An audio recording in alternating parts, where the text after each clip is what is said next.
to Healthy Births, Happy Babies, where we share tips, tools, and stories grounded in natural childbirth and parenting principles, so that instead of feeling overwhelmed and confused during this exciting time in your life, you feel safe, supported, and empowered in your childbirth and parenting journey.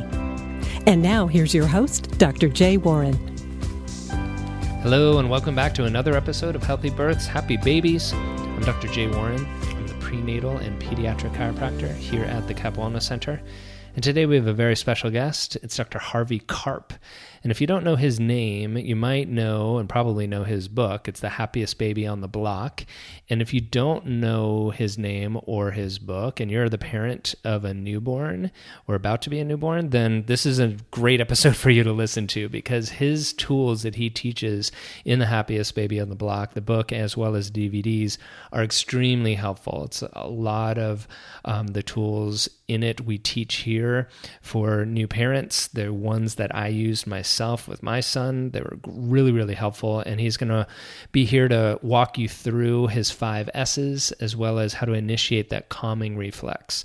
So before we get into that, though, I want to, as always, take a moment to hear a word from our sponsor, the Karp Wellness Center.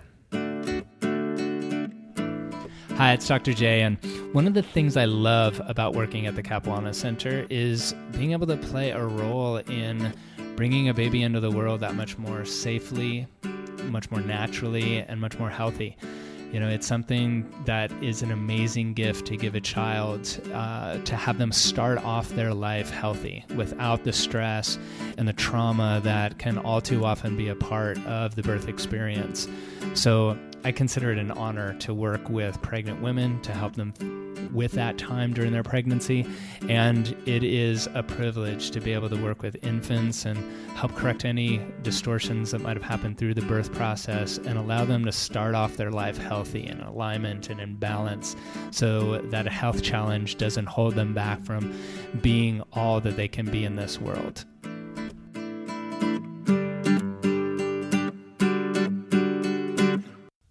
All right, before I switch over to my conversation with Dr. Karp, let me introduce him to you, and then we'll get right into it. Dr. Harvey Karp is one of America's leading pediatricians and child development experts.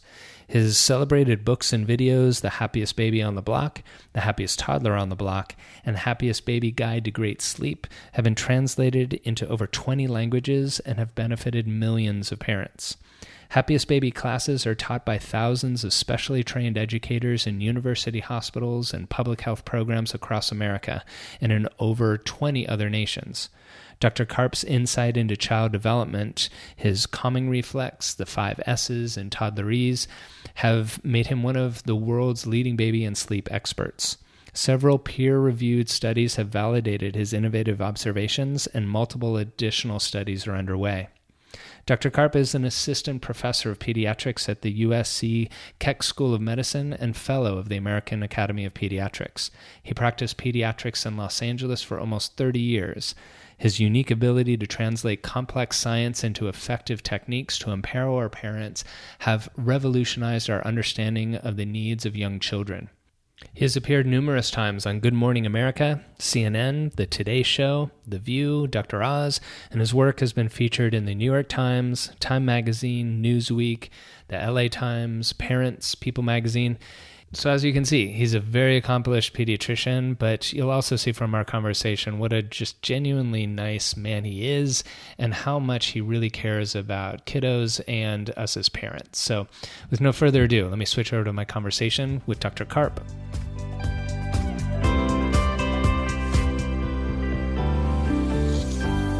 Dr. Karp, welcome to the podcast. Thanks, Jay. Good to be with you.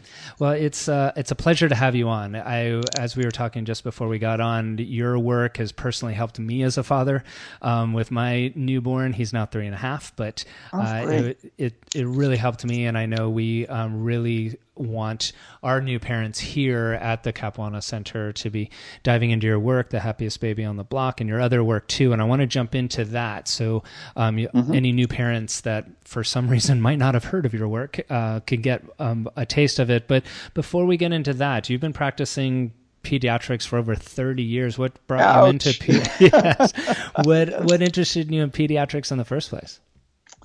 Oh my gosh. I mean, I loved everything in medicine, but dealing with young kids and dealing with parents, there's so much optimism and so much potential for growth. It was just hard for me to deal with end of life issues and the aging process. And here you had families who were especially been interesting over these last my 30 years of practice because parents parenting has changed, and the whole support system for parents has almost been kind of teased away or shredded in a certain sense in terms of the extended family and the family next door, and even having experiences with babies. So I always like to joke that my job as a pediatrician is half doctor and half grandmother because I fill that role. Right. And through all of your work you've done over the years, you've come up with what's now known as the Happiest Baby on the Block work, the Calming Reflex, and the 5 S's. Tell us more, like how you came across it. Was it just trial and error, or how did you come across this work? Well, actually, I mean, I had been taught, like all doctors, that some babies cry, and they'll go for hours. We call it colic. There's nothing you can do for it. Some babies just don't want to sleep. It takes them 3-4 months before they figure out how to sleep. And if they don't figure it out, you've got to let them cry it out and all sorts of things like that. And even from my early days, I felt like, man, if you can put a man on the moon and you can cure cancer and you can speak to someone in Bangalore in 4 seconds, we should be able to figure out why baby's crying. We should be able to figure out how to help them sleep. I mean, it's not really that, it should be that mystical. And then I learned about a tribe in Africa that had been studied by anthropologists, and they could calm crying babies in under a minute 95% of the time. And when I learned that, then it was obvious either those were mutant babies, different than our babies, or those parents knew something and that we had forgotten in our culture. And I really set out to kind of study everything that was known about baby calming and sleep and try to figure out this puzzle. And not just because I wanted to, it was an interesting puzzle, but it was because the crying and the exhaustion was leading to so many desperate situations. I mean, shaken baby syndrome, postpartum depression, breastfeeding failure, unsafe sleeping practices, weight gain, too much medicine being given to babies. All that stuff was related to desperate parents who were just so frustrated in trying to do the best thing for their kids. And so it was exciting for me to try to find solutions. And that kind of led me on this interesting path. Right. And so tell us more about the calming reflex. So here's the interesting thing. A couple of interesting things about babies. One is that their brains can only be so big and still be able to get out. Most people know a fully dilated, fully open cervix is about 10 centimeters in diameter. But what most people don't know is that a baby's head is 11 centimeters in diameter. So that's why they call it the ring of fire. When you're giving birth, it's hard getting that baby's head out. Now, when a horse is born, their heads pop out super easily because their brain size is not what helps them survive. Their body size is what helps them survive. They have to be big enough to be able to run and follow their mother and run away from predators and kick and things like that. So theirs get stuck by their bodies, but not by their heads. In our case, our brains are what help us survive. And so our bodies slither out pretty easily, but it's the heads that have trouble coming out. And in fact, the heads are so big that we have to deliver babies 3, 4, 5 months before they're really ready for the world. And we can do that because we've got arms, we've got slings, we've got ways of carrying babies to kind of be we're kind of like one big walking uterus for those first 3 or 4 months, holding and rocking and feeding the baby. But since the brain is so immature, there has to be a lot of built-in software put in there. So for example, sucking, swallowing, sneezing, blinking, even crying. Those are things that even a premature baby has automatically, and they need those skills for survival. But what was never known was that on top of the 70 or so reflexes that we have identified, these automatic behaviors that all babies have, there was another group of reflexes that are called the calming reflex that had never been observed before. And what calming reflex means is that if you imitate the baby's experience in the womb, the sound, the motion, the holding, the rocking, you're literally able to flip on this reflex and oftentimes bring a crying baby from screaming to calm in minutes or even actually in seconds. And you can also use that same reflex to improve a baby's sleep. And is it something that every baby, that reflex we can access? It's not just something that some babies have. No, it's every single baby around the world. Every listener saying, oh, good, yeah, thank goodness. And, it's not just babies who have it. Adults have it as well. I mean, did you ever ask yourself, why do you fall asleep in a train or a plane or a bus ride? Why do you like the sound of the wind in the ocean? Why do, when people meditate, do they rock back and forth and they kind of make this rumbly mantra type sound? Even an upset 92-year-old wants to be held and rocked and shushed. So it's deeply, all of which imitates the baby's sensory experience in the womb. So it's deeply a part of what it means to be a human being. But for babies, since it's a reflex, it's something that we call irresistible, meaning that if you take a screaming 1-month-old and you do these techniques in the right way, and that's the one caveat about a reflex. Like in hitting the knee, you can't just whack the leg anywhere. You got to hit the knee in a very specific place, just hard enough, and then you'll get that reflex, that knee reflex, 100 times in a row. So with babies, you have to imitate the womb pretty specifically. But when you do that, you can, unless the baby is sick or hungry or has some other problem, you can usually calm the crying, very, very quickly. And that's something that I'd love for you to go over in your kind of encapsulated version of how to initiate that common reflex, what's known as the 5 S's, but obviously something that needs to be learned, one practiced, and why I found your DVDs to be really helpful, because you could actually see you and some other people doing that. Yeah. Those motions. So what are those 5 S's? It's funny you say about the DVD, Jay, because much to the chagrin of my publishers, I don't even recommend the Happiest Baby book. It's a good book and it's got lots of good information and stuff. So, but the real way that people learn this calming technique is by watching. It's kind of almost like learning how to tie your shoelaces. You could learn it from a book, but you're going to learn it better by watching someone do it. And so that's kind of why we made the DVD. To also help people understand the subtlety of it, because it's easier to do wrong than it is to do right. Again, like hitting your knee, it's easier to hit off by half an inch, and you looks like you're doing it right, but suddenly you're not getting any reflex, because reflexes are all or none. You either get them or you don't. There's nothing in between.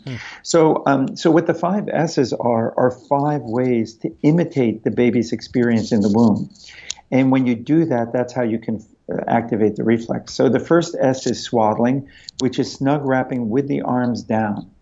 Hips have to be loose so the hips can flex, but if the arms are up with the hands around the face or something like that, then the hands get free, the blanket unravels, and it usually leads to more crying, not less crying. So SWaddling is the first one, and there are controversies about all of these things, so maybe we'll talk about that as well. Yes. But that's the first step, and parents have swaddled babies in cultures around the world for thousands of years. The second S is the side or stomach position. The back is the only safe position for sleep, but it's the worst position for calming a crying baby. So you have to roll them over to the stomach or the side. The third S is shushing or white noise, and it turns out the sound inside the womb is louder than a vacuum cleaner 24/7. And so to put a baby, we tell people, everyone tiptoe, the baby is sleeping, be quiet. It's exactly the opposite of what babies need. They do better, not with chaotic noises, but with strong, rumbly, with rhythmic noises. The fourth S is swinging or rhythmic motion. And again, that's pretty jiggly. And that's why we fall asleep on a train. A train is not just a very slow rocking back and forth. It's a jigga, jigga, jigga, jigga, which is what babies need, especially when they're upset. When they're sleeping, slow rocking is perfect. But when they're upset, you need a kind of a fast, tiny little jiggles. And then the fifth S is sucking, which of course is the icing on the cake. Now, these are not the only things that calm babies down. Taking a walk outside, getting fresh air, putting them in a sling, skin to skin. There are lots of other ways of calming babies. But when all else fails, if you layer on the 5 S's, you can, in matter of fact, if you can't calm a baby with the 5 S's, first you have to make sure you're doing them right. But if you are doing them right, then that child needs a medical evaluation, because chances are there's something else going on. Right. And that's something, I think it's an important distinction you just made about layering on the 5 S's. So it's something where you're starting, and if the baby's still not calming, you're adding another one of the 5. Is that correct? Yeah. So swaddling is usually the cornerstone. That's the first thing you do. But swaddling oftentimes actually can make them cry more, and it makes you think that your baby doesn't like it. But what happens is once they're swaddled with the arms down, then you add the other S's, then the calming reflex gets turned, and then the swaddling keeps them calmer longer, because they don't really have good control over their arms in those first several months. And is that part of how it initiates the calming, is because the arms are confined in a more neutral position? Yeah. Okay. Because if the arms are up, they tend to shudder or to windmill or to startle, and that gets them even more upset. Or even they get their hands in their mouth and maybe they suck their thumbs for a second and then they whack themselves in the nose. Yeah. They don't have good control in those first months. So expecting a brand new baby to be able to quote unquote self-soothe is just kind of expecting too much of these little kids. Right. But what's interesting, just to add to that, is that different babies are different. So some of them prefer sound, some of them prefer motion, some of them prefer sucking, some prefer the side or stomach position, some need 2 or 3 kind of joined together, some need all 5, all the same. The real colicky babies need all 5 done with vigor. So you kind of have to test it out and find out what works the best. And I think that's been something that's been really helpful for the parents I've worked with that have worked with your 5 S's, is it's giving them tools to be able to explore, to get to know their babies better, rather than winging it, which especially first-time parents, we are kind of winging it to some extent, but the more tools we have to be able to see, okay, well, what does my baby need in this moment? And then just as you said, like, okay, they're more auditory, so the shushing is going to really help, or they're really more kinesthetic and they need to, have that physical element added in, but it gives them tools to be able to find that out rather than being haphazard. And not just to find it out for now, but what you learn, you'll be able to carry through as your child gets older.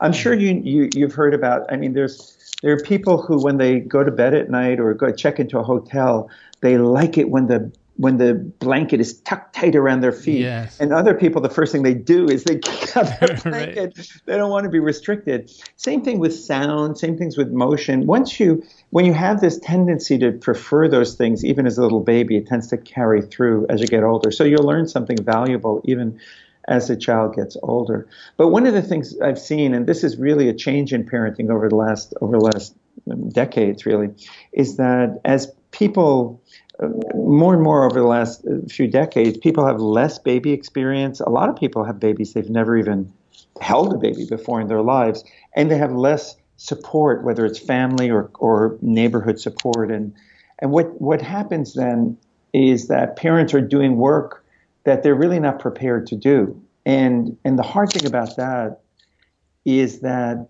it leads to a lot of failure and frustration. Parents are so tough on themselves. In fact, parents don't even think they're supposed to have help. Everyone thinks they're supposed to do it on their own. Yes. But in truth, you really are supposed to have a village. Up until 100 years ago, this mother, father, child, or 2 partners and a child, it never existed before. It doesn't happen in nature that human beings would do that. You're always mother, father, grandmother, aunt, uncle, cousins, next door neighbor's older daughter. So to do these things on your own is really challenging. And because it's so challenging, it's led to things like shaken baby syndrome, and led to up to 1 million women, and many men, by the way, getting postpartum depression every year. It leads to people, babies not sleeping well, and so parents are tempted to fall asleep with the baby in bed with them, or they accidentally fall asleep with the baby in bed. And 70% of the 3,500 infant sleep deaths every year occur with babies in bed with the parents.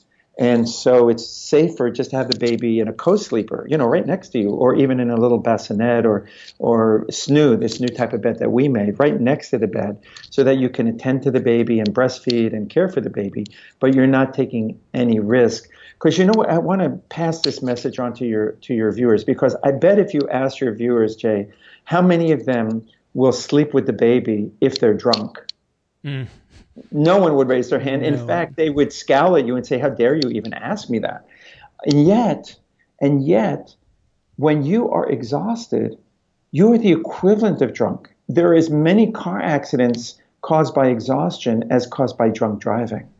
And so what I'm trying to help people be aware of is that they're not responsible for what they do when they're exhausted. They can't help if they accidentally roll over or pull a blanket over the baby or put their arm over the baby, and tragedies happen that way. And so once the baby gets over 6 or really over 9 months of age, sleep with your child, sleep with them for years if you want to. I mean, it's a fantastic thing to do. I personally, when our 33-year-old comes home, I'm often kicked out of the bed and she sleeps with my wife.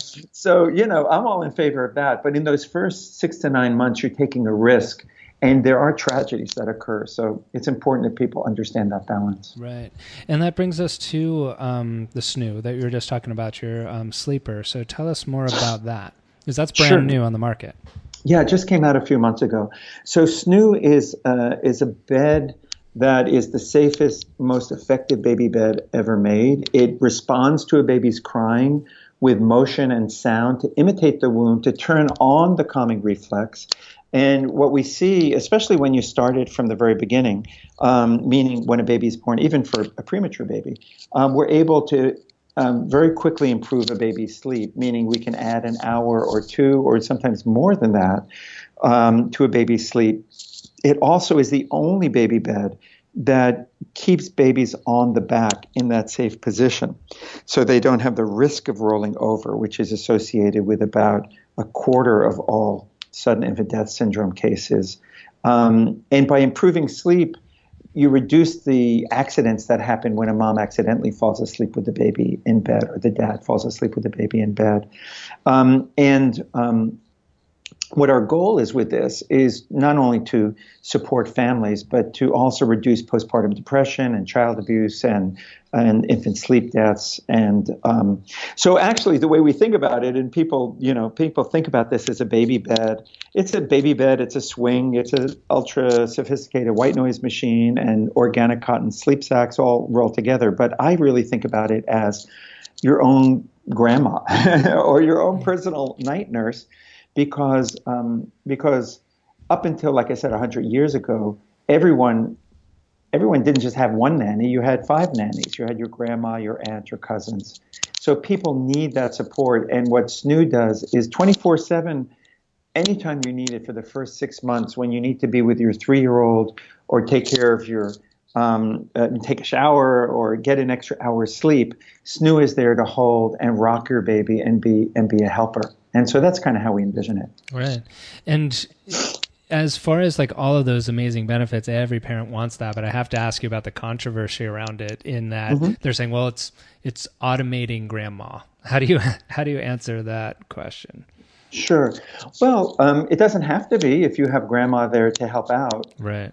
Is a swing automating grandma? Is going for a car ride because your baby is so fussy? Is using a white noise automating grandma's shushing? I mean, it's interesting because we use technology in our lives. I mean, do people use a smartphone or, things like that? They like to use the camera on their phone. So you could just hire a 15-year-old to come into your house 2 hours a day and rock your baby, right? That would be normal. But if you don't, but that would cost you $20-$30, which is pretty expensive. And you couldn't have that 24 hours a day. See, parents today are under extra stresses and pressures. So they've got to work, they got to take care of their other kids. They don't have extended family. They're trying to do 10 different things anyway. They have extra responsibilities. So if you had a swing that your baby could sleep in, that should be okay. And in fact, actually now the Academy of Pediatrics says you shouldn't let kids sleep in swings because their heads can tilt forward and they can have trouble breathing. So SNOO is the only perfectly flat swing, and it responds to baby, so it's the most sophisticated swing as well. But I'll tell you this, after 2 minutes, if the baby cries for more than a couple of minutes, the bed just stops. So this is not like you set it and forget it or neglect your baby. This just is a bit of a helper. And if after a couple of minutes, if the baby's not calming, then you know your baby is hungry or your baby needs a diaper change or just needs a cuddle. And then it gives you motion and sound all night long to imitate the womb. But then after 5 or 6 months, there's a weaning feature, so you can wean them off of motion so that you have a very easy transition into the bed. Right.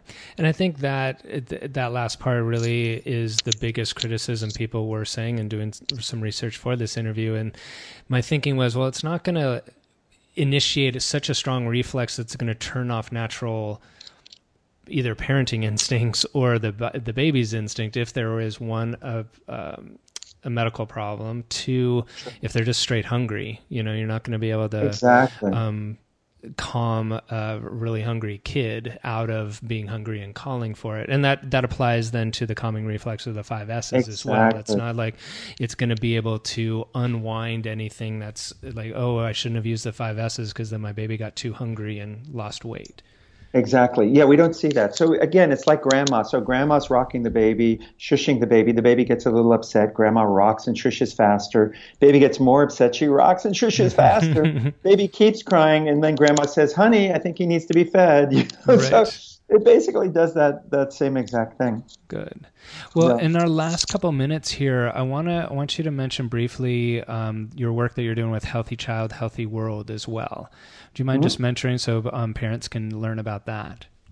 Yeah, no, thank you so much for asking that. I want to say one last thing about SNOO, just to kind of help everyone understand it. So from an expense point of view, because that's the other criticism I would say that we've had, is that it's $1,160, which is quite expensive for a baby bed.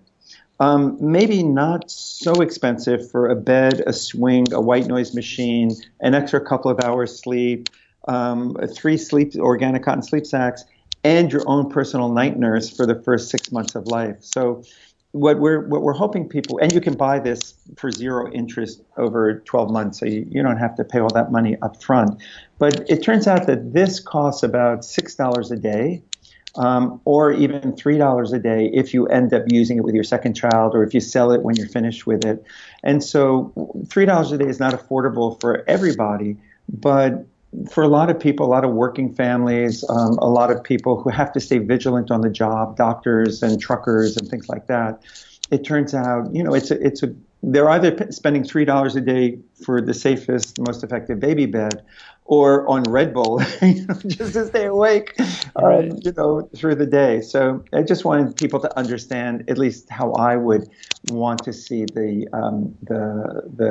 value of the product. And hopefully over time, we're going to be able to bring down the price and make it much more affordable for people. But that's the way it is now. And then with Healthy Child, Healthy World and Environmental Working Group, I really encourage your listeners to check out ewg.org, because what we do at Environmental Working Group is we provide information for families on the safest foods, on the safest baby products, on the safest personal care products and cleaners.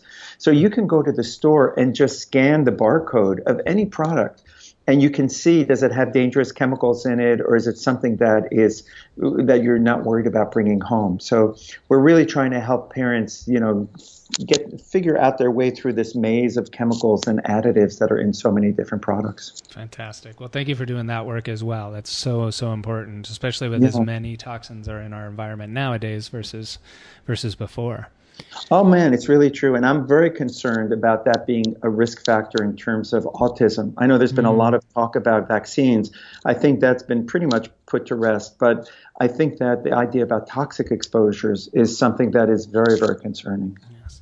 Well, in our last minutes here, what's the major take-home message you'd like our listener to take to heart from what we've talked about today? I guess the most important thing as a new parent is just to be kind to yourself and to recognize that you deserve help and that you're doing a job that really moms in the past didn't have to do, dads in the past didn't have to do that because they had so much more support in their communities. So, nothing's perfect, and it's going to be hard taking care of a baby anyway. It's very labor intensive, but it's not rocket science, and it's a time to reach out to friends and accept favors, and you'll pay it back when it's your turn. Right. And what about for the little baby that's listening? Maybe they're in utero still, they haven't come into the world yet, or they're listening with mom and dad right now about this. What little pearl of wisdom would you like to whisper into their little ear?